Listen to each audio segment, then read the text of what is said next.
If you guys have been following this video each day, you'll know I've been having a little bit of trouble with my engine temperature on big hills. And before I do any major things here, I just want to cross off the basics. And a bad radiator cap can give you the same symptoms as a bad thermostat. So I think I'm going to do this first and we'll go from there. I'm just going to take the cap into town with me. That'll be the easiest or best way to get a match. So I think I'm just going to put a bag over this, keep any bugs and critters from getting in there while I'm gone. That'll do. All right, got the groceries, got a new rad cap, got a thermostat. Guess it's time to do some work. Trying to get into the shop as quick as possible because I don't want my engine to heat up, because then my coolant system will be under pressure. Here we go. So normally, there's a little valve right here, and typically you drain the rad, and then you can switch everything out without losing any coolant on the top, and then fill your rad up again. But these lines here run all the way to the back of the motorhome to run a rear heater. So I don't really know what I want to do here, because I don't know properly how to refill those. So I might drain a little bit out.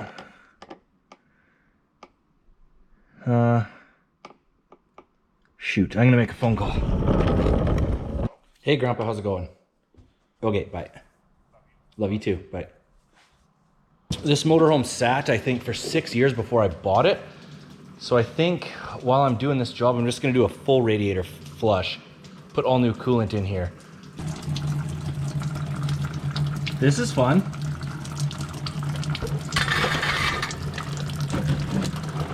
Looks like we're heading back to town.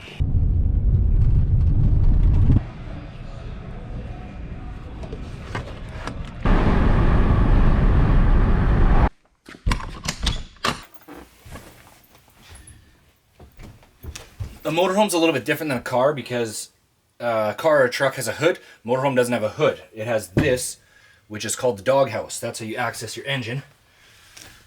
And this just pulls back.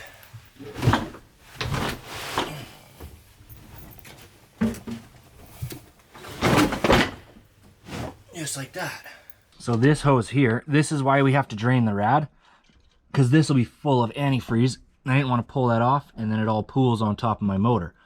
So that's why we drain the rad, but your thermostat is right in there. On the top of your thermostat housing, there's going to be 2 bolts. What you're going to want to do, take them out. This thermostat doesn't appear to be stuck, but it has a lot of this gunk on it, which I'm not too excited about because that's probably throughout the engine. So I might have to run a cleaner through this thing. We'll see if this makes a difference. Make sure when you buy your new thermostat that it comes with a gasket. But other than that, the new one just sits right down in the same hole you took the old one out. It's a piece of piss.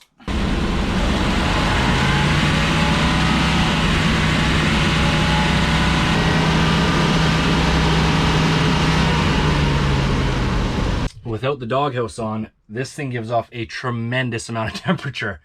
Oh god, it's 1,000 degrees in the motorhome right now. It seems like it's working good so far. It won't even, at an idle, it won't even get up to what it was getting before running.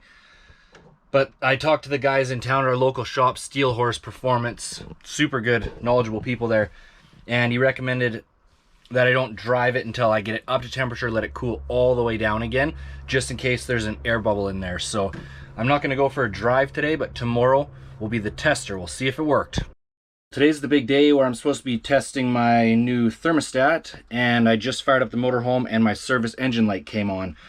I was taking a look in here, and the plunger that adjusts your high idle when you first start up, that's run by a vacuum line, and when I was installing this, I must have accidentally bumped the vacuum line off. So that's what I'm guessing is throwing the code, but I'm going to show you guys a trick if you have a late 80s, early 90s GM motor. So this down here, this is under the dash. This is where you diagnose your engine codes. And for these GM cars and trucks, you don't need a reader for it. You just take a little piece of wire like this and jump the top right posts together. And then when you just turn your ignition on, this will flash 1, 1, 2. So that's 12. It'll do that 3 times for you.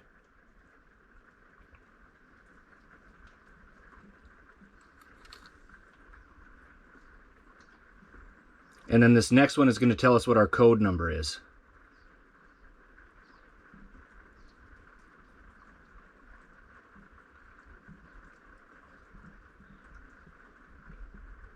So we have a 3-6.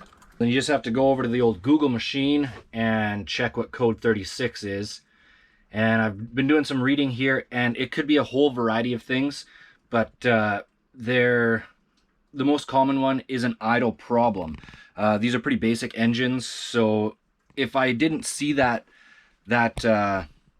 vacuum line off the back there, I'd start with maybe a throttle position sensor or something, but I'm 90% sure that that's already the problem. So I just have to disconnect my power from the battery for about 5 minutes. That'll clear the codes and we should be good to go. On a motorhome, you're gonna find several batteries. You probably have 2 that look like this. These are 6-volt deep cycle batteries. These are your house batteries. And this one here, this is your engine battery. So that's the one we're gonna be disconnecting. Codes should be clear. We're about to start up, see what we got. Very important, make sure you take your wire out before you start. But let's see what we got here. There you go, just like that. Things are looking pretty good. Check engine light is off. Engine's running really nice. Let's whip it.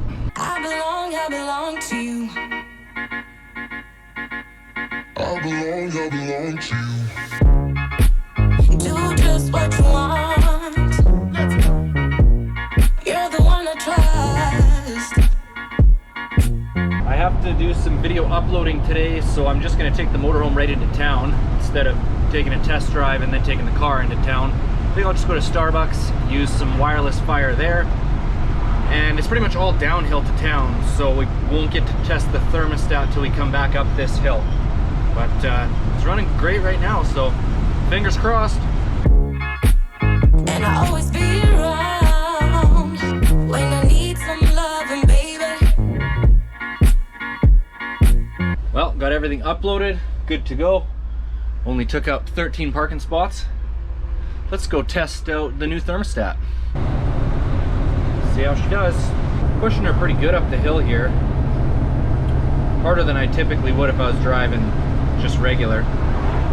And it's staying cooler than before, but it's still heating up quicker than it should. So I think it might just be kind of rust and stuff backed up in the engine because it sat for so many years. Might have to get a flush. We'll see.